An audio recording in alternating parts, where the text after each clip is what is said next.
everyone! Welcome back to my another tutorial! Today, I'm going to show you how to make DIY memo pad at home. Okay, let's start! Need lang natin ng glue, scissor, then the paintbrush, scratch, then the memo pad printable, then the clip binder,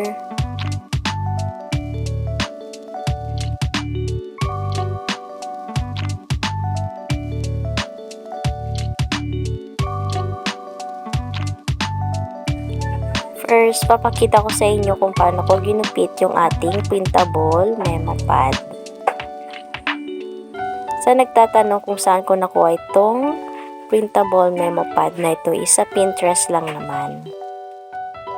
First tutorial ko, share ko lang naman kung napanood nyo, ang dumi ng kamay ko. So ngayon, naglinis na ako ng kamay kasi syempre nahiya naman ako, diba? So baka isipin nyo marumi yung ginagawa ko. So, itong ginagawa ko is pwede nyo ito gawing negosyo, no? Diba? Pwede pang small business. By the way, yung first tutorial ko pala is about how to make a DIY notebook. Baka gusto nyo panoorin, check nyo na lang ang aking Facebook page or YouTube channel. Ilalagay ko sa comment below yung link. Thank you! Yan, double check natin kung naka-align yung ating memo pad bago natin lagyan ng glue. O, diba, bongga yung back cover ng ating memo pad.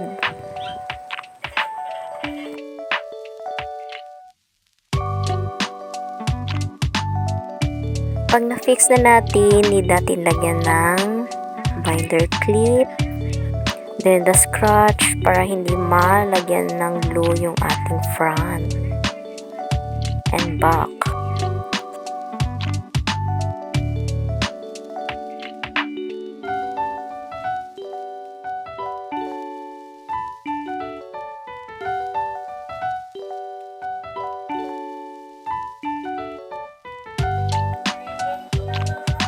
Sa paglagay ng glue, need natin gamitan ng paintbrush to make sure na malagyan lahat ng glue.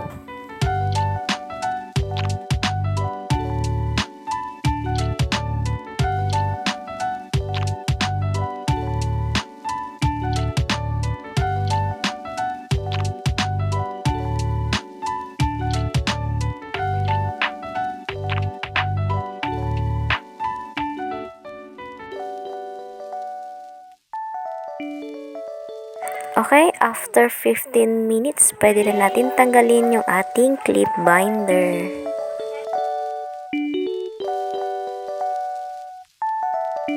Medyo nadumihan yung ating front, so careful lang tayo ha. Lahat naman nagkakamali, diba? Okay, ito na ang finish. Ito na ang ating memo pad.